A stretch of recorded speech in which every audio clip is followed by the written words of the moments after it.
joining me today. My name is Tenaj Nikki. So today we are doing a makeup ranking video, and it is in collaboration with Enchanted Beauty, one of my good friends here on YouTube, and I'd like to say in real life as well. And so we thought we should rank the makeup brands that, well, these aren't your indie brands. These aren't like brands by influencers. These are the big brands that you can find in most department stores and most drugstores. So, you know, if you're just a run-of-the-mill person and you saw a commercial and you're like, is this brand even worth my time? I'm gonna tell you that. This is based off my experience as someone who's kind of obsessed with makeup and also a makeup artist and someone who likes to work on a small budget. Especially in makeup, it can get really expensive really fast. And anyone who's in Sephora will look at you and go, but yeah, it's worth it. That's how much it's worth. And I'm here to say that's not always the case. It may not always be worth all your money. I'm gonna have 4 categories. Top ranking one I'm calling People and Pros Adore. So these are ones that are the tip top that a professional person will have in their makeup bag, as well as your everyday makeup wearer will have his or her bag as well. The other one is Yes, Take My Money. This is right below People and Pros Adore. This is makeup that is like, yes, this is so worth the money. These are so good products, but they may not be in every professional's bag. So 2 out of 4. Now, your third ranking I'm putting as worth your money. So this is stuff that you get what you pay for, and it's actually worth what you're paying for. This might be an expensive brand, this might be a really cheap brand, but you're pretty much getting what you pay for in this instance. And my last category is Don't Waste Your Time. So this is brands where I've been sorely disappointed. Cheap or not, on sale or not, I just don't gravitate towards them anymore. Or maybe I did and I was just sorely disappointed. So let's get started. So let's start at the top, and I would say the number one, where People and Pros adore, is the original professional one, MAC. Now, I must admit, I do not have a ton of MAC in my collection, even as a professional, but there are just some things that only MAC does well. And I would say, for example, like the blush I have on right now. I'll show it to you really quick. This is a powder blush called Razin, and I'll put it in here for you. So if you are of a deeper skin tone, this is probably the only blush that you will come across, no matter how deep or how just below you are on the color spectrum. This compliments everyone. I tried my best to find a dupe because I didn't want to spend the $30-something that this costs, but it's worth it. And ever since I bought it, I've been using it almost every time.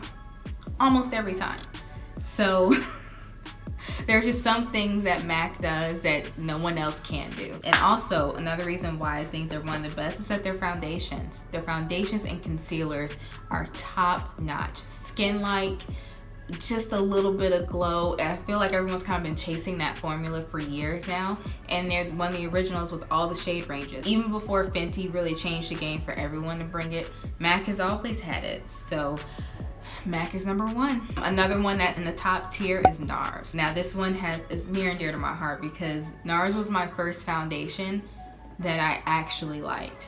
It looked like my skin. My skin tone has red, yellow, and green undertones. And the Nars foundation I was matched to, it perfect.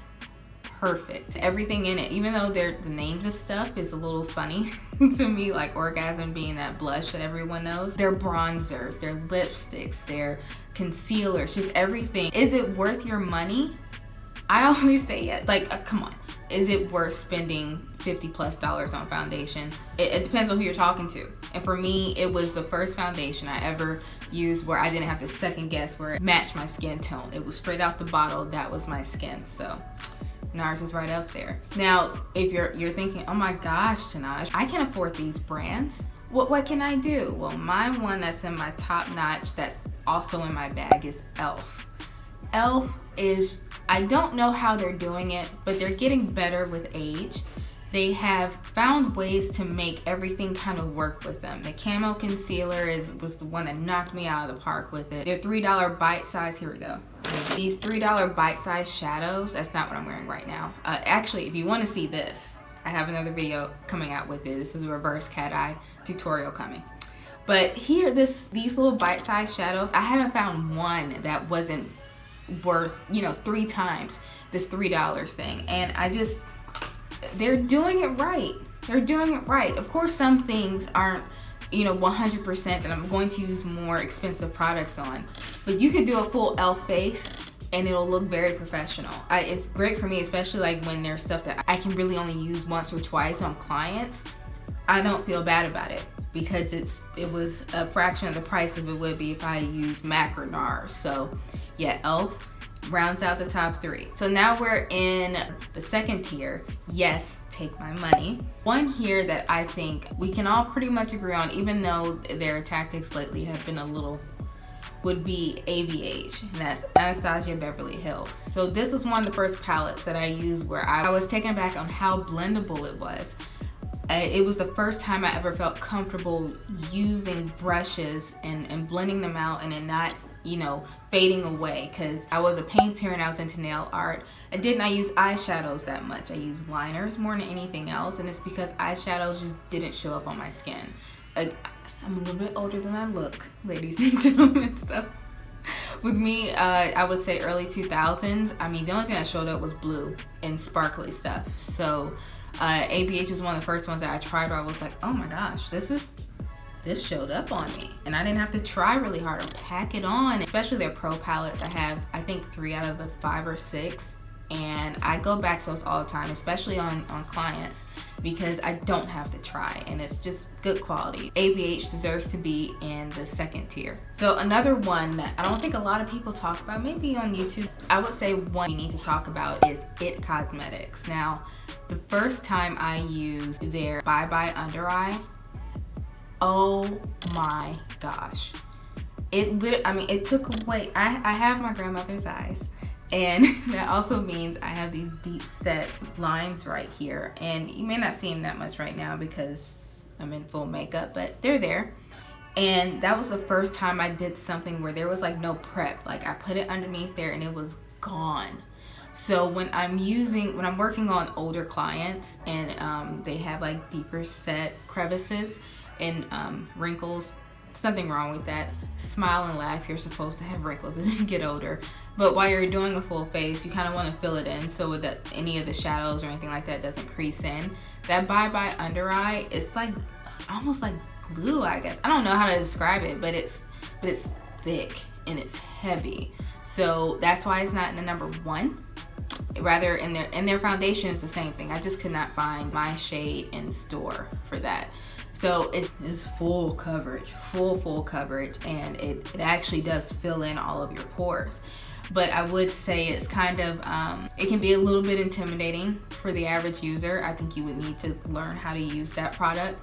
And there's shadows and other stuff in their line I've tried out before, and it seems all up to par. So that's why they're not in the very top. They're in the second rank because I feel like they could do more, but I think their demographic is for a certain clientele who needs certain things, and they meet that very well. For the Yes Take My Money section, the last one that rounds that out would be Wet n Wild. Now, their Photo Focus foundation for $5, that, I mean, come on. Everyone was obsessed with it for a reason. It's totally worth your money. I can't tell you how many times I pulled that foundation out on a client and it finished as smooth as any other high-end one that I had.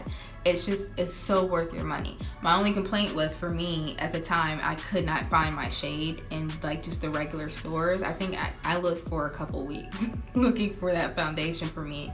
Sometimes it can be a little frustrating when it comes to their complexion line. Sometimes you have to look a little bit harder when it's budget like that. There's only been a few times where I've been disappointed in their eyeshadow. They're really good with their multi-sticks. Their mascara is good for the budget. Their lashes, especially the festive ones, are good. The liquid catsuit lipsticks, game changer. This is like $4 something. And then their bullet lipsticks are $1. You cannot beat that quality for the price. I just, yes, take my money, Wet n Wild. You do not disappoint 9 out of 10 times, which is why you deserve to be in the second tier. So now we're gonna talk about what's worth your money. If you're gonna spend this money, this is worth the money that I spent. So most of these are drugstore brands. I would say I will put Covergirl in here. NYX, Revlon, Maybelline, and an honorable mention is Essence. Oh, let's throw L'Oreal in there too. For the Fit Me line with Maybelline, I think it's like $3.50 on average. The most you'll pay is like $4 depending on what store you're in. And that's completely worth your money. Oh my gosh. That was, again, I think the first drugstore one that got the closest to my skin tone.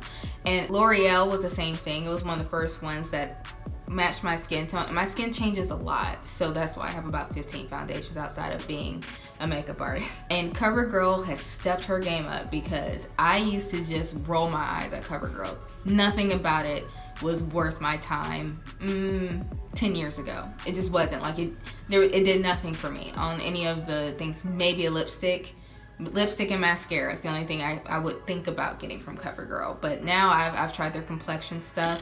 I've tried some highlighters and bronzers and stuff like that, and Covergirl has kept up.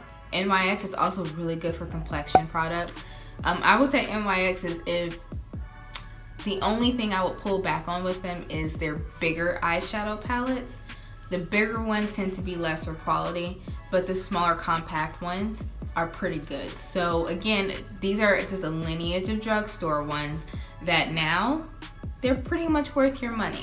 Now, the tea, the one that you guys are really concerned about. Tenaj, where do I don't waste my time? I'm gonna tell you. So this one kind of hurts me a bit because I have this. It's the Urban Decay Stay Naked foundation. I love this foundation. I would recommend it to you. I really would. But it's really expensive. I think this one was $40 or $50. I'll put the price up somewhere. For me, because it's very hard for me to match foundations, I would say that it was worth it for me. But if you're someone who can relatively find your foundation, I don't know that it's worth it.